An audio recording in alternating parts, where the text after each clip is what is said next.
Spilling Tea with Dora is a dropping. Oops, whoops. Spilling tea and dropping the phone. So this is a travel series I started to tell some travel stories while I drive home. And I do them horizontally so that, well, I can fit you in there so you can see me, because if I put you vertically, you can't sit there. And in Australia, we can't hold the phone. So my Spilling the Tea series today is about how saying yes can change your life. And to be dramatic, it did change my life. So what happened was I was working in a job that I really hated. I was 24 years old, so 26 years ago actually now, and I was working in a shoe shop, and hardly anyone went into the shoe shop. So basically I was reading a newspaper in my paid work hours because there was nothing to do. Like, I worked in the shoe shop, all the things were clean. So basically I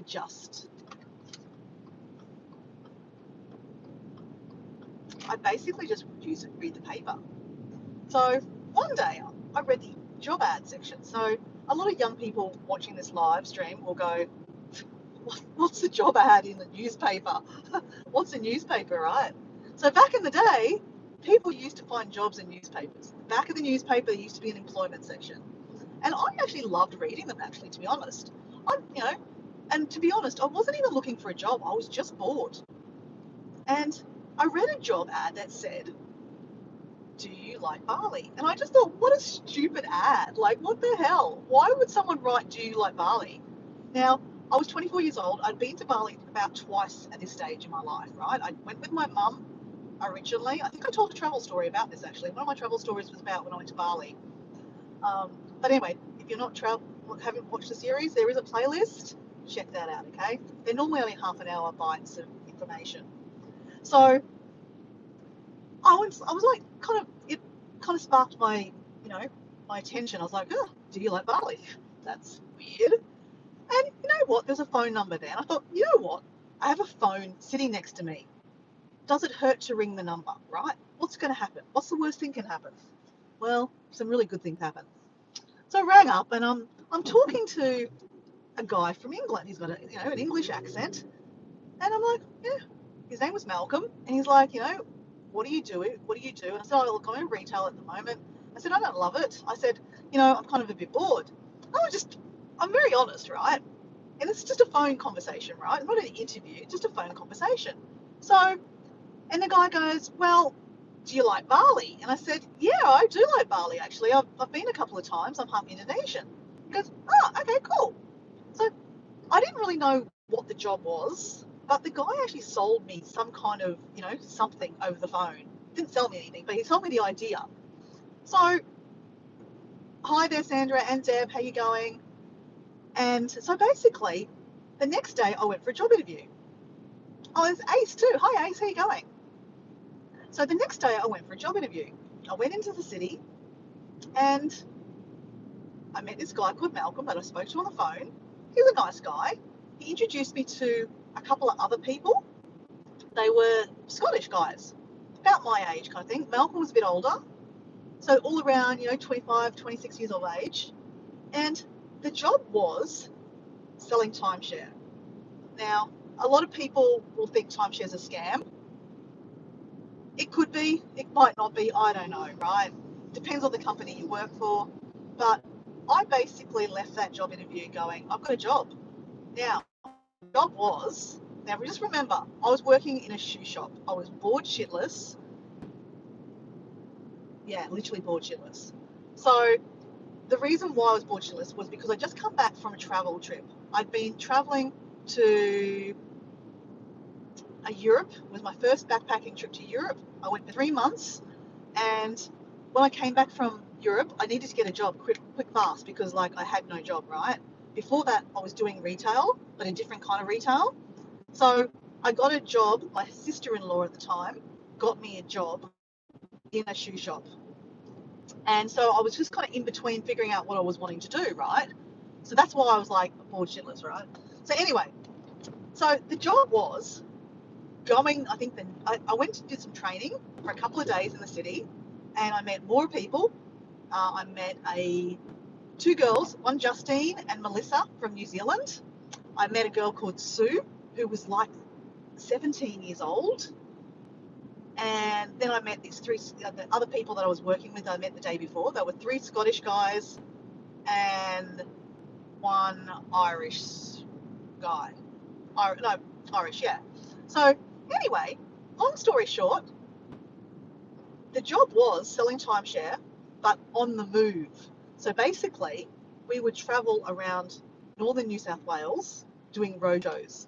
So meaning you pack up your, like basically you got a backpack full of stuff, like just for overnight or a couple of days, and we would go to town to town to town. Telemarketers would book accommodation for us, and they would book us like a venue where we would do presentations to people in that town to sell timeshare to a resort in Bali. So this is where the connection of Bali comes into play. So anyway, I had no idea what timeshare was. I didn't like, I just started traveling myself, but my travel was backpacking. I don't stay in big resorts. What the timeshare is about staying in resorts, right? So I started learning all these sales skills, and it was amazing. The people that I worked with were super awesome people. We had so much fun. Basically, we'd travel for 10 days, and then we'd have a couple of days off at home, and then we'd go back on the road. Now, the catch is, guys, and this is what you're probably thinking, this is a scam, it was all commission only. So basically, if you don't sell something, you don't make any money. And here in Australia, there is no such thing as retainers. You sign the paperwork to say that, you're willing to do this. If you don't make any money, that's what happens, right? As I said, I was at the time living at home at my parents' house. Hey Wayne, how you going? I was living at home by my parents' house. So I could, I afforded to just kind of take a gamble and just say yes. Let's just see what happens, right? I learned so many cool sales skills, like really like not high profile, but like really cool tricks on sales skills. Like I love selling stuff. I don't know if you noticed this, but like I could sell ice to Eskimos and sand to Arabs. And I'm not being disgraceful, disgraceful about saying that. It's just that, I like to talk. I like to sell things. I'm not afraid. I'm a pretty confident kind of person. Give me a bit of information and I try to give it a go, right? And I think that's what sales is about, is just giving it a go. So anyway, I had a great time traveling around northern New South Wales with this kind of in a minivan, staying from town to town to town. Went to some really cool country towns in New South Wales. Nothing like touristy kind of things, but it was a really good experience, right? But the best thing was I made some really good friends. One of those friends was an English girl called Lisa.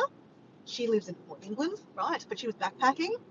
I just caught up with her 2 years ago. I went and saw her when I visited through England. One of the guys, Paul, was a Scottish guy. I actually went to his wedding a couple of years later in Scotland. Some of these people are still my really good friends. So, and this is 26 years ago. But the biggest thing was that the people I worked with ended up was not really that great. I actually went on a holiday and stayed at the resort. It's real, it was legit. And it was a nice resort, but I don't stay in resorts, guys. I'm not a resorty kind of person. I want to, go from place to place to place. And timeshare traditionally is a week stay. A week from Saturday to Saturday. That is the original timeshare, and you can swap it to different locations. So you bought in Bali, and then you could swap your timeshare to go to like different locations. Now, part of that process is you have this book called, I don't know if anyone has been to a timeshare presentation. Some of my friends have. Like when I was in Bali, I actually went to a timeshare presentation. So I shared a bit of information about that. And some of you guys said, oh yeah, I've been to a timeshare presentation. Some of you have owned them. Like my friend Jazz owned a timeshare in Florida when she had younger children. So, it's quite a popular thing, especially in Americans. There's a lot of timeshare around Cancun, Mexico, Virginia, Florida, lots of timeshare in Florida.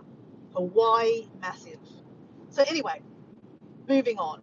I learned a lot of really cool skills. And the Scottish guys I worked with, decided they went back to Scotland. We all had Christmas holidays, and they decided they're not coming back. So with them not coming back, I didn't really want to work for this company anymore. It was a bit boring without them. And again, I wasn't making any money, so it was kind of like, if I'm not having fun, I don't want to do it, right? Plus, I needed to make money, right? So anyway, my friends from Scotland ring me up and say, "Hey, Muriara," because that's my real name, Muriara, do you want to come to Ireland? Now, I've never been to Ireland, and I'd love to go to Ireland. They said, "Would you like to come to Ireland? We're starting up our own timeshare, working out of a resort in a place called Waterville." No idea where Waterville is. No idea. So it's in County Kerry, kind of the bottom west coast of Ireland, in a place called County Kerry. So instead of states in Ireland and in Australia, they have counties. And Kerry is quite a pretty county in Ireland. Anyway, so I thought, okay, why not? Because they're going to pay for my flight. So again, this is about saying yes, right? And look, I understand certain ages, you can't say yes to random things, right? But I was 24 years old, I was living at home, and I guess I had the luxury of having a little bit of a buffer with the fact that, I lived at home with my parents, right? But I always wanted to travel. Like the previous year, I'd been to Europe for 3 months, and I worked like a dog, right, to afford that afford that travel. So I'm not scared of work, or I'm not scared of, trying new things, right? So I thought, you know what? I like these people. They're, three Scottish guys and one Irish guy. Nothing romantic about them. I just really liked them as people. They were, it was a fun kind of, it was fun to be around them. And then one of my New Zealand friends also decided to come too. So there's two of us. She went back to New Zealand. They flew her over from New Zealand to Ireland. They flew me over from Brisbane to Ireland. And we got paid like a little salary. So even if we didn't sell anything, we got a little salary. So it wasn't a lot of money. They also paid for our accommodation in this little town. So we had our accommodation. Pretty much we had, a little bit of pocket money to pay for basic food kind of thing. And they paid for my flights. So I spent 3 months living in Ireland selling timeshare. It was a great experience, like super awesome experience. Like Ireland is a very interesting place to visit, but that's not the story we're telling, okay, guys? I keep on going. So I spent 3 months in Ireland, and the timeshare there was, we were working out of the timeshare. I wasn't staying at the timeshare resort, but it was a hotel. It was called the Huntsman Club. It was right next to not a world famous, but like quite a famous golf course. Believe it's Nicholson.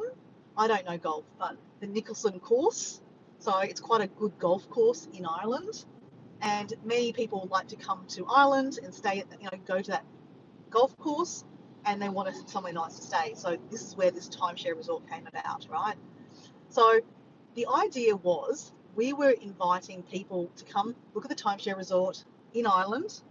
Now, we were only practicing, because the actual real idea was to go to Massachusetts in America and sell timeshare to the expats of Ireland living in Massachusetts. So around Massachusetts, there is a lot of people that are from Ireland originally, or they have Irish descent.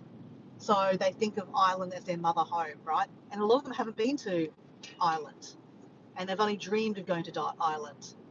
And in America, a lot of you guys have been to timeshare presentations, so it's not like a dirty word, not as dirty as it is in Australia, okay? The word timeshare in Australia is quite a dirty word, or it has been in the past, especially when I was doing this like 25 years ago, right? So just pulled over, because I'm just parked outside my house now. So I'm going to continue on this story from the car.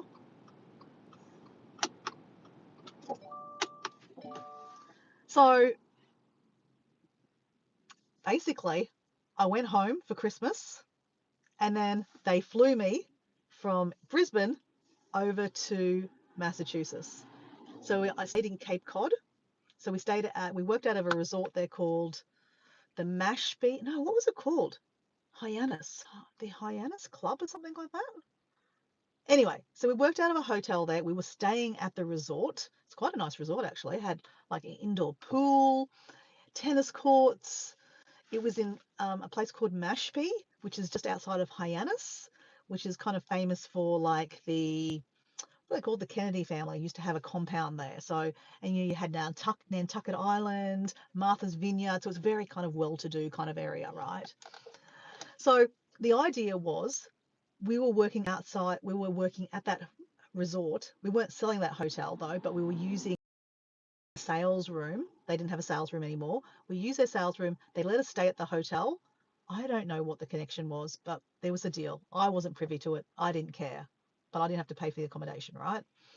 So I stayed in a 2-bedroom apartment with 2 guys and myself and an Irish girl. The Irish girl I'd met when I was working in Ireland, and then the 3 Scottish guys and the 1 Irish guy had now turned into just 1 Scottish guy and 1 Irish guy. So 2 of them had gone home to Scotland, and a couple of my friends from New Zealand also didn't make it. They didn't come.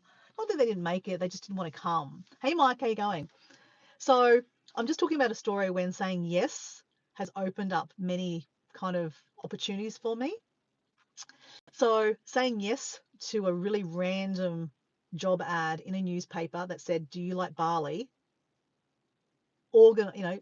Basically catapulted me into traveling around northern New South Wales, living in Ireland, living in America. Now, this is all illegal. I'm just going to say, just put this out there. I didn't have any visas to work legally in Ireland or America. We're talking 26 years ago, okay? You're going to sleep. See ya. Good night. Have a nice sleep. So, we're back on the story. We're living in a resort in Mashpee on the island of, or in the area of Cape Cod, okay? By this stage, I'm still 24 and it's the year 2000. Okay, so it's the year 2000. It is snowing in Massachusetts. It's friggin' cold. Okay, I live in a warm part of southeast Queensland. It doesn't snow where I live. Okay, so anytime it gets cold, we cry. We cry and we get scared and we're like, oh my God, it's so cold. And it's my friend Kathleen. Hello, Kathleen. And I would say, muy frio, like it's very, very cold, right? So anyway, so here I am in Massachusetts. Okay, I'm working illegally, selling timeshare. So we're selling timeshare. We have a telemarketing group, and they organize people to come to the resort to talk to me and a few other and my Irish friend, and then my 2 Scottish friends are the closers that close. So I kind of introduce what the timeshare is, and then I have these 2 Scottish guys that kind of close people. Okay. So I'm the friendly, well, they're all friendly, but like I kind of set up the deal, so to speak. Okay. So the deal is that you can buy into the timeshare resort in Ireland and that you can go back and see, your ancestry. Okay. So this is legit. Like, as I said, timeshare, some people think that timeshare is a bit of a scam. Yeah, look, it works for people that like that kind of travel, right? From week to week to week. And really, to be honest, you've got to really make sure that you buy into a resort that you actually like to go to, because it's not necessarily possible that you can always swap your week to go to another resort. So, for example, if you bought that resort, just say, you guys watching this now, if you're American or if you came to the resort to meet Dora and you said, okay, yeah, I'd love to buy in. So you're buying in a resort in Ireland. Okay, so you're going to have to go there every year or every 2 years at least for 2 weeks holiday. If you can swap it, exchange it, you can go to other places around the world. Now, this book that you exchange it with is called Interval International or RCI, and they're exchange companies and they exchange timeshares. So basically, I knew exactly how this book worked. It was like the dream book. Okay, so if you're familiar with sales and you've done any sales, third party stories is a really good way to kind of, put people into a picture of, like, for example, if you're selling a house, right? Oh wow, could you see yourself sitting in that bathtub with that view? Or could you see yourself sitting in that pool? Or, could you see yourself having a barbecue in that back deck and looking at that view? You're putting people in the picture, right? If that it was, you're selling a house. So what I'm saying is those sale techniques have followed me into other worlds that my life now. So basically, where am I going with this? Yes, the book, the dream book, RCI or International. So I knew exactly which pages were the Australian pages. So for example, if I'm talking to someone in America, they have dreamed to go to Australia. Their dream was to go to Australia. A lot of you guys, if you've never, if you're from America or Canada, your dream is to go to Australia because it's one of the furthest places in the world, right? So I would open the page and they go, oh, wow, the Gold Coast. I'd love to go to the Gold Coast. And, would you love to see a koala bear? Oh, yes, I'd love to see a koala bear and whales and kangaroos and stuff like that. But the idea is you're not selling the resort in Australia. You're selling the resort in Ireland. They can swap it to then go to Australia because they don't want to go to Ireland every year. So that's how that book worked. Now, in that book, they also had a section for the Caribbean. Now, from Australia, one of the furthest places you can go to, I mean, I'm not measuring it, but one of the places is the Caribbean. To go to the Caribbean from Australia, you have to fly from, say, Brisbane to LA to Cancun, or from Brisbane to Houston, Houston to, I don't know, Aruba or Jamaica. So like there's a lot of flights. There's no direct flights from Australia to the Caribbean. It's a far location. It's very expensive also too. So little Dora, back when I was 24 years old, had this dream. I would love to go to the Caribbean. Like, wow, I'd love to sit on I love beaches, right? I'd only really been to Bali and I'd been to Europe the previous year and I'd seen some beaches in Europe and they look pretty nice, but nothing like the Caribbean. Like the Caribbean is just like this aqua oceans and just like amazing, amazing. So anyway, Dora, was dreaming herself. This book was a dream book, even though I'm selling people timeshare and, I'm selling the idea. Well, you could also use it to go to Cancun and Jamaica and Aruba and blah, blah, blah, blah, blah. Okay, so you get the point, right? This dream book, I looked at it and I dreamed of going to Cancun. Now, by this stage, I'm living or staying in Cape Cod. Not too far away from Cancun, but it might as well have been, as far because I didn't have much money. I was still working with these guys, not earning much money. It's nice to turn the car on. I'm starting to boil up. Well, I'm excited. This is a really good story, guys. Like I said, um, I I was watching someone's YouTube and they were talking about how saying yes can, completely change your life. So, as you see here, guys, I was literally a 24-year-old sitting or standing in a shoe shop, bored out of my brain, dreaming of travel because the previous year I'd been 3 months traveling to Europe and it was just like the most amazing thing I'd ever done. But, I didn't have a lot of money and I didn't know how the hell I'd ever travel again. Like, it's, expensive, right? So I had all these dreams. So saying yes to that job ad that said, do you love Bali? And then saying yes to whatever I was getting sold to go work as. I didn't even know what timeshare was. And then traveling around northern New South Wales with these friends and making friends, like networking, making friends, right? And then I ended up working in Ireland. I got to travel to Ireland and made all these friends and the connections there. And then I went to work in America. Now, this is where the story changes. I'm about to turn 25 in a couple of weeks. Now, as an Australian, you can't stay in America more than 3 months. You have to go out of the country and then come back into the country.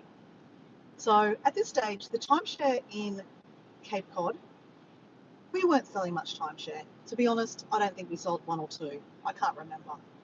I really can't remember. Okay. But I used to get a little bit of pocket money from these guys. It sounds really, really dodgy, doesn't it? I wasn't paying for accommodation. I didn't have a flight back either. So this is another thing, guys. I didn't have a flight back.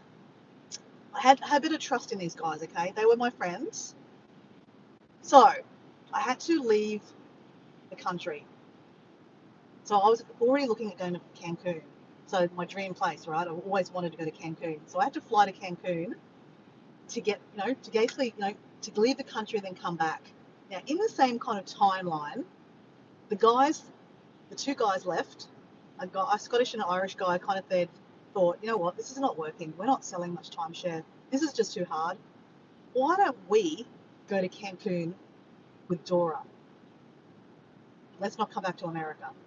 Let's go to timeshare. Let's go to Cancun, where they've got the most timeshare resorts in the world. Let's have a go at selling timeshare in Cancun. The Irish girl decided to go home. So she went home. The three of us drove. We hired a car. We drove from Cape Cod. We went through New York. I got to stay in New York for one night, and that was my 25th birthday. Amazing. I got to see my favourite DJ playing at this club. It was one of the biggest clubs in the world at the time, Twirlo, and Paul Van Dyke was playing that particular night. For your 25th birthday, man, that was amazing. I got to have a hot dog on the streets in New York. I got to stay at the Manhattan Club, which is one of the biggest timeshare resorts in the world. It's very exclusive. Don't know how we did that, but I didn't ask the questions. And then we drove from New York to Philadelphia, and then in Philadelphia we flew to Cancun. Now, we flew to Cancun overnight. Now, just remember, I've dreamed of going to the Caribbean. Ever since I started working for these people, selling this timeshare resort in Australia, but in Bali. And I arrived there at night time. We're staying at another timeshare resort. Don't ask the questions about how we're paying for this. We're staying at a timeshare resort. It's on the beach. It was called the Continental Club, Continental Cancun, something. It's not there anymore. They've bulldozed it down. But it was on the beach. Now, the pictures I saw in this little book, the travel book, the exchange book, were spectacular. Like aqua, beautiful water, whitewashed buildings, all-inclusive resorts. Like, it just looked amazing. Cocktails and it smelt of just amazingness, right? We fly in at nighttime. We get to the room.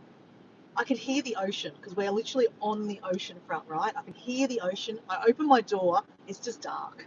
I can hear the ocean. I'm just like, oh my God, like, we're in Cancun. Like, who is this? Who's this Dora? Like, she's in Cancun. I mean, don't ask the question, Dora, that A, you don't have a job, you have no money, you don't have a ticket home to Australia, and you're with an Irish guy and a Scottish guy. Anyway, you don't ask these questions. So the next morning, I open the windows, and I'm like, fuck me. I'm sorry, I swear. But I'm like, fuck. Like, where am I? I am like, oh, crap. It is so beautiful. I am like putting my togs on. I'm like, I'm out of here. I went out and I went for a swim in the Caribbean. It was spectacular. There was a few waves. It was lovely. The sand was like white. Now, my Scottish friend and my Irish guy friends, right, are white. They are nearly orange. They're so white. They're English skinned, right? They went for a swim. They're lying on the beach too. They get red raw because they're just burnt to hell. So they go inside. I am just sitting on this beach to myself going, I've just died and gone to heaven. Like, I answered an ad like 6 months ago saying, do you like a resort? Do you like Bali? And I'm 6 months later sitting in the Caribbean. Like, if that doesn't tell you, say yes, and that it changed my life, because many things happen after that. But, well, let me just go for what happened after that. The next day, I think they were a bit sunburnt.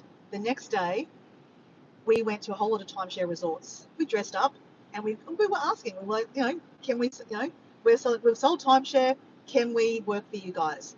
Most of them said no, because we didn't have any papers, right? Story of my life. Not legal, right? In Mexico. But we did know you can work in Mexico, because at this stage, 25 years ago, Mexico was a little bit looser, okay?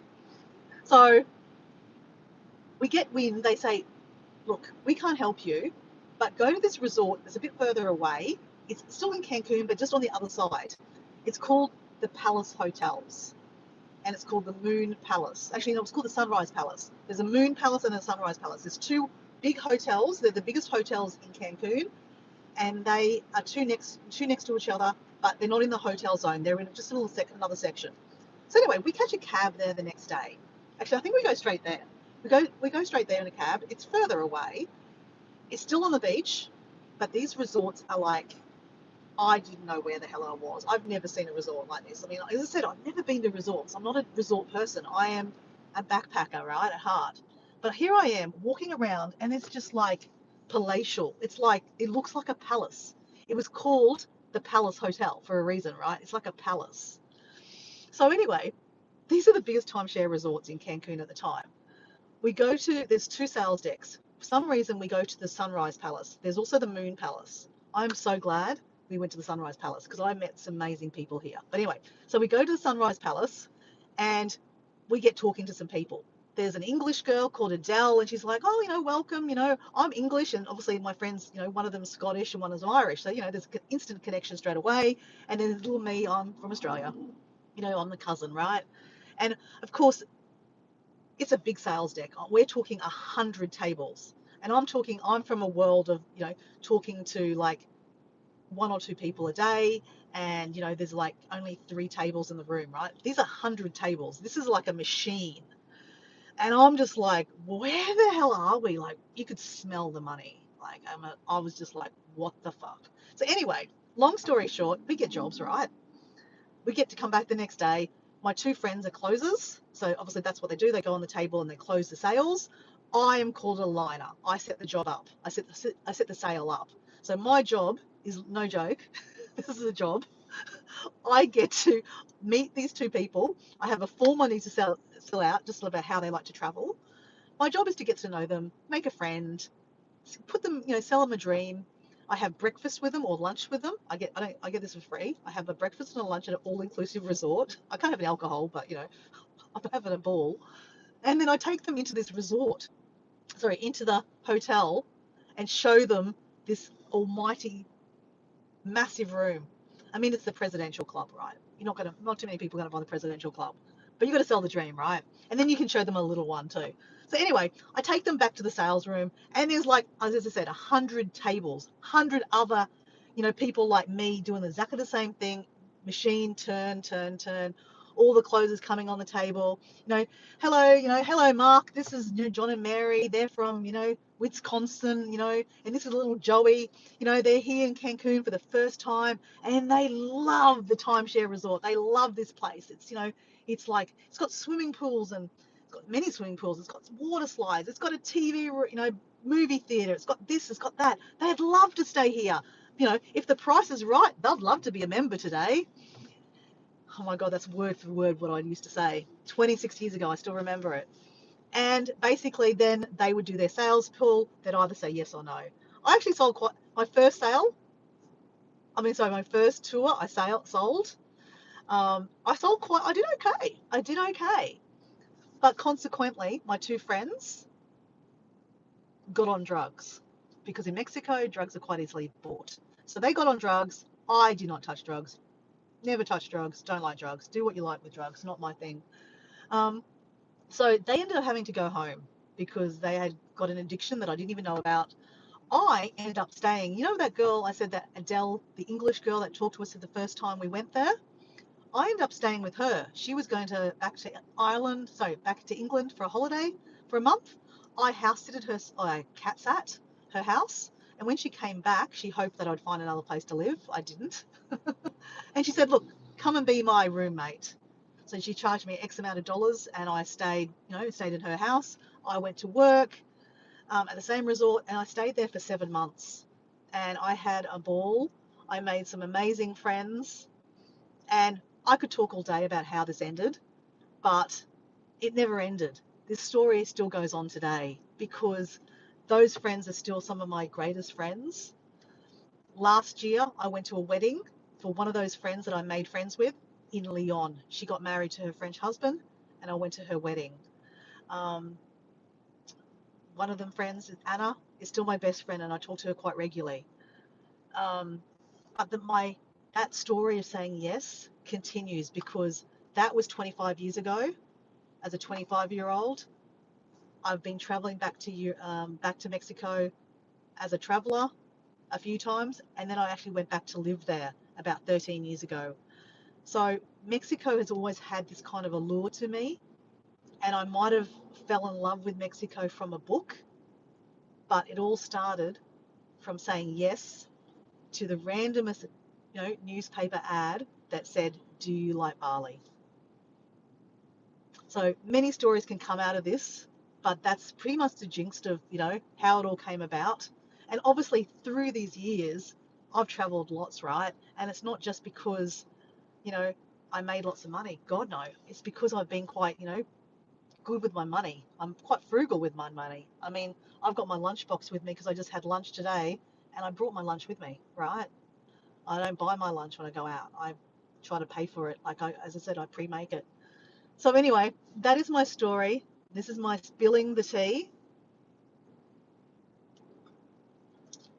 travel story about how saying yes can change your life, travel style. Because by saying yes, it definitely catapulted me to travel. I mean, I got to Ireland, I got to the States, I got to Cancun, and then, I developed such great friendships there that I came back years later and had another opportunity to live there and work there in timeshare. And I would never have got that opportunity if I didn't say yes to that job ad. I understand that job ads in the newspaper don't exist anymore. But what I'm trying to say is say yes. Good things can happen.